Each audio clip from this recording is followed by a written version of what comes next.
4th Avenue Ministries on a weekly basis. Actually, it's not weekly, it's twice a month. We go down on a Sunday afternoon and we distribute food. We give them a hot meal and share a small amount, Word of God, because their attention span's fairly short at this point. 4th Avenue is a 17 homes, and I use that term loosely, where people are living in very slum-like conditions, because that's all they can do. There is a lot of drug addiction, a lot of alcohol, and a lot of other tough stuff taking place there. And so we go down twice a month and give them a little bit of food, a lot of encouragement and love, and share the Word of God and let them know they have value in His eyes. In the time we've been there, there's been some really neat changes. One of them just happened maybe 3 weeks ago now, because the first time I went up on a lady's porch, knocked on the door to ask her to come join us for some food and did she need groceries, she swore at me and told me to get off her porch. The second time she yelled, "I'm okay, don't need anything." Third time she said, "No honey, I'm good." And the fourth time she came out and we were able to, she had a meal with us.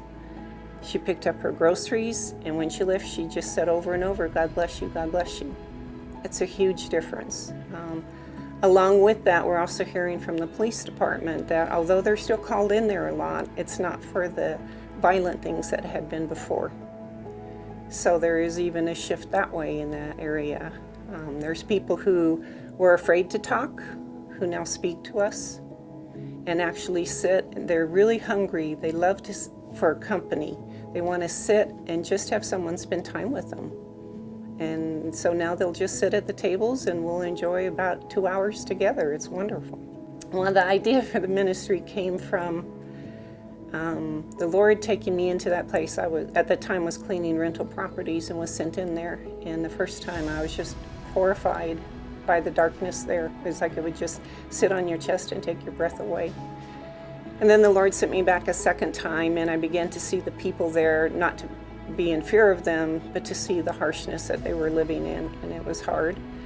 Third time was similar, but on the fourth time, there were some things that happened that just broke my heart. One of them was when we removed stuff that was left. It was blankets that had cat barf on it, and we put it in the dumpster, and then we saw people coming out and pulling them out of the dumpster because they're so desperate down there. So that night, I stayed up all night praying because I couldn't sleep about it. And the next morning, I was crying at my husband, asking him for his help because I knew I had to do something.